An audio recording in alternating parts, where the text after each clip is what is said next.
Hello students, this is advocate Neeraj Gupta. इस video में हम डिस्कस करेंगे डिस्टिंग्विश या difference between void and voidable. देखो, अगर आप पूरा सिलेबस पढ़ चुके हो और उसके बाद इस क्वेश्चन को पढ़ रहे हो तो शायद आपको ये वीडियो देखने का मन नहीं करेगा, बिकॉज यू ऑलरेडी नो कि वॉइड कॉन्ट्रैक्ट क्या है, वॉइडेबल क्या है। फिर भी यहाँ पर क्वेश्चन रिकम्पाइल कर दिया क्योंकि एग्जाम में आया था एक बार ये क्वेश्चन, तो फिर भी मैंने इसको रिकम्पाइल कर दिया। इवन वॉइडेबल कॉन्ट्रैक्ट अलग से आया हुआ, आगे चल के शायद क्वेश्चन नंबर 44 अगर मैं गलत नहीं तो वो फिर से वॉइडेबल को दोबारा से कवर कर रहा है। तो ये क्योंकि इंपॉर्टेंट है इसलिए बार बार कवर कर रहा हूँ। सो एग्रीमेंट क्या होता है, कॉन्ट्रैक्ट क्या होता है, ये सब आपको पहले से पता है। वॉइड वो कॉन्ट्रैक्ट है जो एनफोर्सिबल नहीं है, which ceases to be enforceable by law. Ceases का मतलब रुक जाता है, मतलब पहले हो सकता है वैलिड हो, अब वॉइड हो गया। जैसे मान लेते हैं आप किसी कंट्री से इंपोर्ट एक्सपोर्ट कर रहे थे, कुछ साल तक ठीक चलता रहा, फिर उसके बाद गवर्नमेंट ने अचानक इंपोर्ट उस पर्टिकुलर कंट्री से उस पर्टिकुलर आइटम का बैन कर दिया, तो now it becomes a void contract. या आप किसी बंदे के साथ डील कर रहे थे, अब उस कंट्री से वॉर डिक्लेयर हो गई तो वो एनिमी बन गया, अब वहां का सिटीजन तो फिर एनिमी बन गया ना, तो फिर वो कॉन्ट्रैक्ट अब वॉइड हो गया। तो कई बार ऐसा भी होता है कि कुछ कॉन्ट्रैक्ट्स वॉइड एब इनिशियो होते हैं, जैसे इम्पॉसिबल कॉन्ट्रैक्ट्स, अनसर्टेन कॉन्ट्रैक्ट्स, तो वो तो वॉइड एब इनिशियो होते हैं, यानी शुरू से ही, कुछ बाद में बन जाते हैं। बट इन एनी केस, चाहे एब इनिशियो हो चाहे बाद में बने, वॉइड कॉन्ट्रैक्ट वो है जो एनफोर्सिबल बिल्कुल भी नहीं है, वो बेकार कॉन्ट्रैक्ट है, खत्म है। इलीगल अलग होता है, इलीगल में तो जेल भी होगी।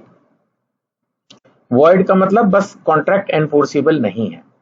अब जैसे यहाँ एक एग्जाम्पल दिया गया, contract to sell prohibited drugs, ये अनलॉफुल होने की वजह से इलीगल भी है, वॉइड भी है। अब जैसे हम वॉइड एग्रीमेंट सब अलग अलग पढ़ चुके हैं, तो अगर वॉइड एग्रीमेंट में 20 नंबर का भी आ जाए तो भी आप 40 नंबर के लायक लिख सकते हो, इतना कंटेंट पढ़ा चुका हूं। जैसे agreement in restraint of marriage, ये अलग से बताया था आपको कि किसी को शादी करने से आप रोकते हो, टोटल पार्शल सब बेकार। ऐसे agreement in restraint of trade, कुछ टिपिकल सर्कमस्टेंसेस को छोड़ दें तो आप ट्रेड यानी बिजनेस प्रोफेशन करने से किसी को रोक नहीं सकते। Then agreement in restraint of legal proceeding, आप कोई आदमी कोर्ट केस करना चाहता है, जस्टिफाइड रीजन है, आप उसको रोक नहीं सकते, है ना, स्टिफलिंग प्रोसिक्यूशन वगैरह हम सब पढ़ चुके हैं। अनसर्टेन एग्रीमेंट, अब माना किसी भी आदमी पे 3 कारें हैं और वो एक कार बेचना चाहता है लेकिन क्लियर नहीं है उसका ऑफर, तो इस तरह का ऑफर अगर गलती से एक्सेप्ट भी हो जाए तो ये अनसर्टेन एग्रीमेंट है, पता ही नहीं है ऑब्जेक्ट क्या है या प्राइस क्या है। जैसे मैंने आप कहो कि मैं अपना घर बेचना चाहता हूँ एक रीजनेबल पैसे में, सामने वाला एक्सेप्ट कर लेता है, ये अनसर्टेन एग्रीमेंट है। भाई रीजनेबल पैसे के क्या डेफिनेशन है, 10 लाख 20 लाख 1 करोड़, तो इस तरह के एग्रीमेंट्स जो है वो वॉइड होते हैं क्योंकि ये अनसर्टेन है, इनका कुछ मीनिंग नहीं है। वेजरिंग एग्रीमेंट, इतना डिटेल में आपको सब समझाया था, सट्टेबाजी वाले जितने भी एग्रीमेंट्स हैं उसमें हमने ये भी डिस्कस किया था कि इंश्योरेंस, क्रॉसवर्ड पजल्स, ये सब वेजरिंग है नहीं है, तो ये सब आप डिटेल में पढ़ चुके हो। Then agreement with unlawful object और कंसिडरेशन, ये भी अलग से एक टॉपिक था, अलग से हमने पढ़ा था अच्छे से। एग्रीमेंट विदाउट कंसिडरेशन, इसके ऊपर भी डिटेल में सेक्शन 25 कंसिडरेशन जब पढ़ रहे थे, शुरू के अंदर है ये, तब हमने इसको भी कवर किया था। Agreement in restraint of marriage of minor, ये वैलिड हो सकता है क्योंकि माइनर को मैरिज से रोका जा सकता है, वो तो वैसे भी कानूनी अलाउड नहीं है। Agreement to do impossible act, ये भी वॉइड एब इनिशियो होता है, जैसे कोई जिंदा मरे हुए को जिंदा करना, आसमान से तारे तोड़ के लाना, या कुछ भी इस तरह की चीजें जो इम्पॉसिबल एक्ट होते हैं, तो वो वॉइड एब इनिशियो है।